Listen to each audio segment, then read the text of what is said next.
प्रिय छात्रों, सुप्रभात, गुड मॉर्निंग। आप सब कैसे हैं? अच्छे होंगे, खुश होंगे और अपना काम अच्छी तरह कर रहे होंगे। तो प्यारे बच्चों, कुछ समय बाद आपकी परीक्षाएं आने वाली हैं, तो उनके लिए अच्छी सी तैयारी शुरू कर दीजिए। प्रिय छात्रों, आज हम नीति श्लोक पढ़ेंगे। नीति से संबंधित श्लोक। आप जानते ही हैं, धर्म, ज्ञान और विज्ञान के मामले में भारत से ज़्यादा समृद्धशाली देश कोई दूसरा नहीं। भारत ने दुनिया को सभी तरह का ज्ञान दिया है और आज उस ज्ञान के कारण ही पश्चिमी और दूसरे देशों के लोग अपना जीवन स्तर सुधारने में लगे हैं। फिर भारतीय बुद्धि का भी दुनिया में लोहा माने जाने लगा है। इसी ज्ञान के बल पर जो हमारे ऋषि मुनि हमें दे गए हैं। संस्कृत के श्लोकों में गूढ़ ज्ञान छिपा हुआ है। ये संस्कृत के श्लोक ही हैं जो जीवन के हर पड़ाव पर जीने का सही तरीका सिखाते हैं। ये बच्चों के लिए मार्गदर्शक के रूप में भी कार्य करते हैं। अगर बचपन से ही बच्चों को श्लोकों का अध्ययन कराया जाए तो उनके बचपन एवं विद्यार्थी जीवन पर सकारात्मक असर पड़ता है। संस्कृत के कई श्लोक तो जीवन की समस्याओं से निपटने और परिस्थितियों को संभालने का तरीका भी बताते हैं। ये श्लोक बच्चों के विकास में महत्वपूर्ण हैं। तो नीति श्लोक पढ़ना प्रारंभ करते हैं। आप भी मेरे साथ साथ उच्चारण कीजिए। उद्यमेन ही सिद्ध्यन्ति कार्याणि न मनोर्थै न हि सुप्तस्य सिंहस्य प्रविशन्ति मुखे मृगाः। कार्य परिश्रम से ही पूर्ण होते हैं, मन में सोचने से नहीं। जैसे सोते हुए शेर के मुख में हिरन नहीं आते हैं। शेर जंगल का राजा है, लेकिन उसको भी अपना पेट भरने के लिए, अपना शिकार ढूंढने के लिए खुद परिश्रम करना पड़ता है। तो इसलिए हमें भी मेहनत करते रहना चाहिए। दूसरा है श्लोक, अभिवादनशीलस्य नित्यं वृद्धोपसेविनः चत्वारि तस्य वर्धन्ते आयुर्विद्या यशो बलम। सभी को प्रणाम करने वालों तथा वृद्धों की नित्य सेवा करने वाले पुरुषों की आयु, विद्या, यश और बल, ये चार वस्तुएं हमेशा बढ़ती हैं।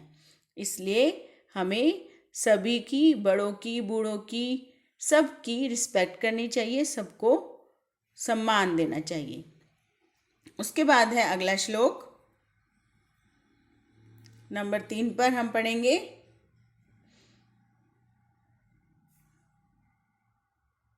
पृथिव्यां त्रीणि रत्नानि जलमन्नं सुभाषितम् मूढ़ः पाषाण खंडेषु रत्न संज्ञा विधीयते। पृथ्वी पर जल, अन्न और मधुर वचन, ये 3 ही रत्न हैं, जबकि मूर्ख जन पत्थर के टुकड़ों को भी रत्न कहते हैं। तो असली रत्न क्या है? जल, अन्न और मधुर वचन, जिनकी हमें सबसे ज़्यादा ज़रूरत इस धरती पर पड़ती है, जो हमें सम्मान दिला सकते हैं। अगला देखिए, सत्यम ब्रूयात प्रियम ब्रूयात। ब्रूयात सत्यम प्रियम, प्रियम च नानृतम ब्रूयात, एष धर्म सनातनः। सत्य बोलना चाहिए और प्रिय बोलना चाहिए। अप्रिय सत्य नहीं बोलना चाहिए और प्यारा झूठ भी नहीं बोलना चाहिए। यही सनातन धर्म है। तो प्यारे बच्चों, हमें सबको प्रिय लगने वाला सत्य बोलना चाहिए। स्वर्गो धनम वा धान्यम वा विद्यापुत्रः सुखानि च गुरुवृत्त्यनुरोधेन न किंचिद अपि दुर्लभम। इस श्लोक का अर्थ है, गुरुजनों की सेवा से स्वर्ग, धन धान्य, विद्या, पुत्र और सुख कुछ भी दुर्लभ नहीं है। दुर्लभ का मतलब आसानी से ना मिलने वाला, यानी कठिनता से मिलने वाला। लेकिन कोई भी काम दुर्लभ नहीं है, अर्थात अगर हम गुरुजनों की सेवा करेंगे तो हमें धन धान्य स्वर्ग विद्या पुत्र और सभी सुखों की प्राप्ति आसान हो जाएगी, आसानी से मिल जाएगी। अगला श्लोक है इसी में, उपदेशो ही मूर्खा नाम प्रकोपाय न शांति पय पानम भुजंगा नाम केवलम विषवर्धनम। इस श्लोक का अर्थ है, मूर्खों को दिया गया उपदेश उनके क्रोध को शांत न करके और बढ़ाता ही है, जैसे सर्पों को दूध पिलाने से उनका विष ही बढ़ता है। प्यारे बच्चों, आपने वो कहानी सुनी हुई है, एक बार बंदर बारिश में भीग रहा था तो घोंसले में बैठे पक्षियों ने उसको सलाह दी, चिड़ियों ने, कि तुम अपना घर क्यों नहीं बनाते। और मूर्ख बंदर को क्रोध आ गया और उसने सभी चिड़ियों को के घोंसलों को तोड़ डाला। तो मूर्ख को उपदेश देना भी बिल्कुल बेकार है। अगला देखिए, काक चेष्टा बको ध्यानम श्वान निद्रा तथैव च अल्पाहारी गृह त्यागी विद्यार्थी पंच लक्षणम।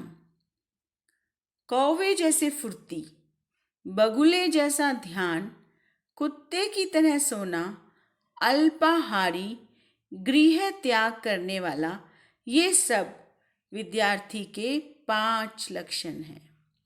तो प्यारे बच्चों, कौवा जितना फुर्तीला होता है, चेष्टा ध्यान लगाता है, बगुला जिस प्रकार बड़े ध्यान से मछलियों को देखता रहता है, और कुत्ता कितना स्वामी भक्त होता है, जैसे ही जरा सी आहट होती है तो वह जाग जाता है। इसी प्रकार हमें भी इन्हीं की तरह 5 लक्षणों वाला बनना चाहिए। विद्या ददाति विनयम विनयात याति पात्रताम पात्रत्वात् धनम आपनोति धनात् धर्म ततः सुखम। अर्थात विद्या विनय देती है, विनय से योग्यता, और योग्यता से धन, धन से धर्म, और धर्म से सुख प्राप्त होता है। इसी प्रकार हम इसको शॉर्ट में कह सकते हैं कि विनय जो विद्या देती है और आगे फिर योग्यता प्राप्त होती है, जिससे धन, धर्म और अंत में हमें सभी सुखों की प्राप्ति हो सकती है। तो विद्या का पाना सबसे ज़्यादा आवश्यक है। यत्र नार्यस्तु पूजन्ते रमन्ते तत्र देवताः यत्रैतास्तु न पूजन्ते सर्वास्तत्रा फला क्रिया। अर्थात जिस घर में स्त्रियों का आदर होता है उस घर में देवता निवास करते हैं, और जहाँ स्त्रियों का आदर नहीं होता वहाँ सभी कर्म निष्फल हो जाते हैं। अर्थात घर में अगर हम स्त्रियों का, महिलाओं का आदर करें, उनकी रक्षा करें, तो हमारे घर में देवता निवास करेंगे। इसलिए हमें उनका आदर करना चाहिए। प्रिय छात्रों, आज हम शब्द रूप नर और फल की दोहराई करेंगे, उसको ध्यान से समझेंगे और याद करेंगे। प्रिय बच्चों, पहले हम नर के शब्द रूप की दोहराई करेंगे। तो सबसे पहले हम विभक्तियों को याद कर लेंगे और लिख लेंगे। प्रथमा, द्वितीया, तृतीया, चतुर्थी, पंचमी, षष्ठी, सप्तमी, संबोधन।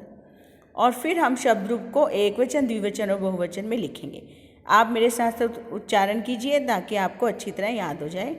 नरः, नरौ, नरः, नरम, नरौ, नरान, नरेन, नराभ्याम, नरै, नराय, नराभ्याम, नरेभ्यः, नरात्, नराभ्याम, नरेभ्यः, नरस्य, नर्यो, नराणाम, नरे, नर्यो, नरेषु, हे नर, हे नरौ, हे नरः।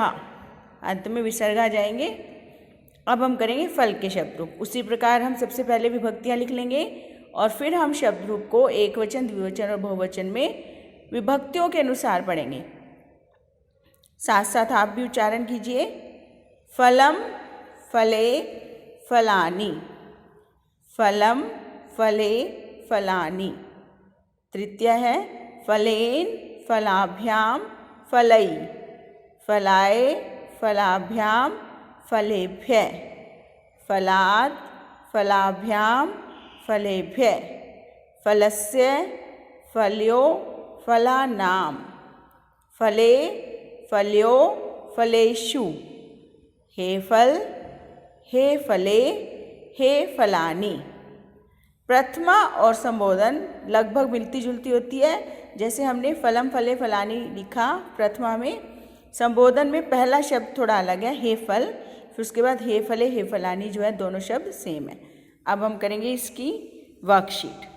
तो दोनों शब्द रूप का इसमें हम अभ्यास करेंगे, नर और फल। सबसे पहले हमने नर की विभक्तियां जो पूछी गई हैं वर्कशीट में, तृतीया, चतुर्थी, पंचमी और षष्ठी। एक एक शब्द हर पंक्ति में दिया गया है। देखिए, नरेन, यहाँ पर आपने द्विवचन बहुवचन लिखना है। चतुर्थी का आपने एक वचन और बहुवचन लिखना है। पंचमी का एक वचन और द्विवचन लिखना है, बहुवचन यहाँ पर दिया गया है। और षष्ठी का एक वचन दिया गया है, तो आपने द्विवचन और बहुवचन लिखना है। इसी प्रकार फल के शब्द रूप में प्रथमा, द्वितीया जो दोनों एक जैसी है वो लिखेंगे। उसके बाद है सप्तमी। सप्तमी में फलियो शब्द दिया गया है, आपने एक वचन और बहुवचन लिखना है। और उसके बाद है संबोधन, हे फल। उसके बाद आप इसका द्विवचन और बहुवचन यहाँ पर लिखेंगे। प्यारे बच्चों, आप खुश रहें, स्वस्थ रहें, अपना पूरा ध्यान रखें और अपने साथ साथ अपने पूरे परिवार का भी ध्यान रखें और सबकी मदद करें।